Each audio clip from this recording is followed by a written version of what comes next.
여러분은 하루에 스마트폰을 몇 번 확인하시나요? 누가 시킨 것도 아닌데 우리는 왜 끊임없이 SNS를 확인하고 남들의 시선을 의식하며 살아갈까요? 남들의 시선에서 벗어나 자신만의 자유로운 삶을 살고 싶은데 왜 그러한 삶을 추구하는 게 쉽지 않은 걸까요? 프랑스 철학자 미셸 푸코는 이미 수십 년 전에 그 이유를 설명했습니다. 이를 이해하기 위해서는 먼저 현대 권력의 특성에 대해서 살펴봐야 합니다. 타인의 시선을 지나치게 의식하는 현대인의 삶은 권력과 밀접한 관련이 있기 때문입니다. 여러분은 권력이라고 하면 어떤 장면이 떠오르시나요? 아마도 죄인을 공개적으로 처형하는 왕의 모습, 취임 선서를 하는 대통령의 모습, 혹은 군사 정권이 무력을 행사하는 모습 등을 떠올릴 것입니다.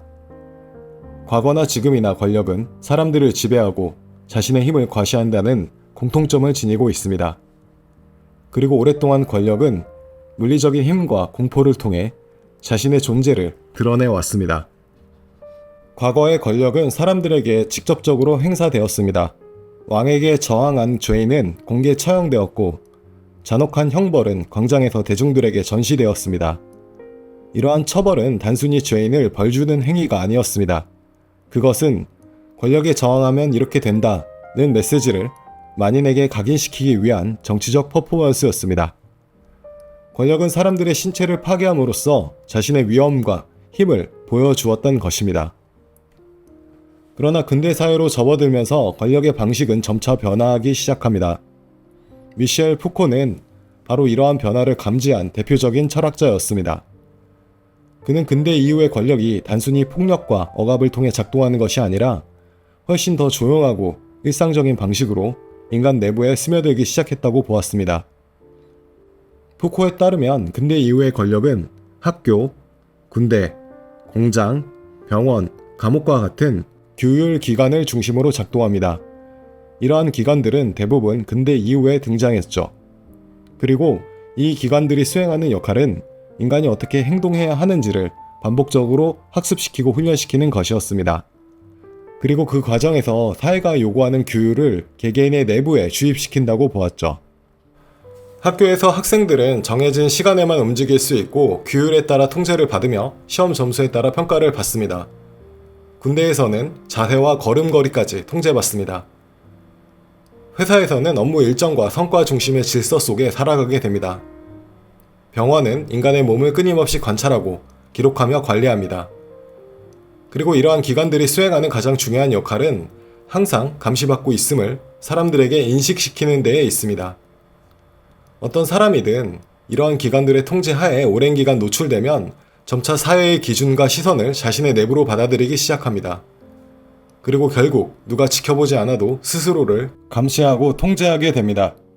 단순히 외부의 명령에 복종하는 수준을 넘어 어느 순간 스스로를 감시하고 검열하기 시작하는 것이죠. 푸코가 특히 주목한 것은 바로 이 지점입니다. 현대 권력은 누군가 나를 보고 있다는 감각을 인간 내부에 심어 놓음으로써 작동한다는 것입니다. 즉, 감시자가 외부에만 존재하는 것이 아니라 개인의 내면 속에서도 자리 잡게 되는 것입니다. 푸코는 이를 설명하기 위해 제레미 벤담의 파놉티콘 개념을 언급합니다. 파놉티콘은 중앙의 감시탑 하나에서 모든 재수를 관찰할 수 있도록 설계된 원형 감옥입니다. 중요한 사실은 중앙의 감시탑에 사람이 있는지 없는지를 밖에서는 알 수 없다는 것입니다. 따라서 재수는 실제로 감시자가 없는 상황에서도 언제든 감시받을 수 있다는 가능성 때문에 스스로를 통제하게 됩니다. 푸코는 근대 이후의 사회가 이러한 파놉티콘의 구조를 닮았다고 보았습니다. 현대인은 누군가가 강제하지 않았음에도 사회가 요구하는 기준에 맞추기 위해 스스로를 관리하고 스펙을 쌓고 성과로 증명하려고 합니다. 회사에서는 상사의 시선을 의식하고 인간관계에서는 타인의 평가를 신경 씁니다. 심지어 혼자 있을 때조차 이렇게 행동하는 것이 맞는가? 타인에게는 어떻게 보일 것인가를 생각하며 스스로를 검열합니다. 이는 권력이 은밀하게 심어놓은 내부의 감시자가 충실하게 역할을 수행하고 있기 때문입니다. 이러한 현대인의 심리를 가장 잘 보여주는 공간이 오늘날의 SNS입니다. SNS에서 사람들은 자신의 일상과 취향, 소비, 인간관계까지 끊임없이 공개합니다. 그런데 이때 사람들은 단순히 자신의 모습을 있는 그대로 올리는 것이 아니라 타인에게 좋은 평가를 받을 수 있는 모습들을 선택적으로 편집하여 보여줍니다. 그리고 이렇게 공개된 게시물들은 좋아요 수, 조회수, 댓글 반응 등을 통해 끊임없이 평가받게 됩니다. 마치 시험 점수처럼 숫자로 반응이 드러나기 때문에 사람들은 자연스럽게 타인의 시선을 의식하게 됩니다. 반응이 좋으면 인정받았다고 느끼고 반응이 없으면 자신이 뒤처진 것 같은 불안감을 느끼기도 합니다. 결국 사람들은 자신이 진정 원하는 모습보다 사회와 타인이 좋아할 만한 모습에 점점 더 맞춰가게 되는 것이죠. 이러한 경향이 점점 더 심해지면 SNS 중독으로까지 이어지게 됩니다. SNS 중독은 현대 권력이 만들어낸 감시구조와 개인의 인정 욕구가 결합하여 나타난 현상으로 사회의 시선과 기준이 개인의 삶을 지배하는 현상이라고 볼 수 있습니다. 중독에 빠진 사람들은 하루에도 수십 번씩 SNS를 확인하며 누가 내 게시물을 봤는지, 좋아요가 얼마나 늘었는지, 사람들이 나를 어떻게 생각하는지를 확인합니다. 즉 타인의 관심과 반응을 통해 자신의 존재 가치를 확인받으려고 하는 것입니다. 푸코의 관점에서 보면 이는 외부의 감시자가 개인 내부로 들어와 완전히 자리 잡은 상태라고 할 수 있습니다. 누군가가 직접 감시하고 강요하지 않아도 타인의 시선과 기준이 절대적인 가치로 개인 내부에 자리 잡게 되는 것이죠. 이렇듯 권력이 심어놓은 감시자의 시선이 개인 내부에 자리 잡은 뒤 절대적인 기준으로 작용하게 되는 것. 이것은 푸코가 말한 근대 이후의 권력의 전형적인 예시라고 할 수 있습니다. 그리고 이 과정은 푸코가 말했듯 폭력이나 강제가 아니라 조용하고 은밀하게 이루어지며 더 나아가서는 개인의 자발적인 의지인 것처럼 보이기까지 합니다. 푸코는 바로 이러한 이유 때문에 현대 권력이 과거보다 더 강력할 수 있다고 보았습니다. 과거의 권력은 왕이나 독재자의 모습처럼 눈에 보였지만 현대의 권력은 너무나 일상 속에 스며들어 있기 때문에 사람들은 그것을 권력으로 인식하지 못한 채 살아가기 때문이죠. 그렇다면 우리는 이러한 사회 속에서 결코 자유로워질 수 없는 것일까요? 푸코는 단순히 모든 권력은 나쁘다 라고 주장한 철학자는 아니었습니다.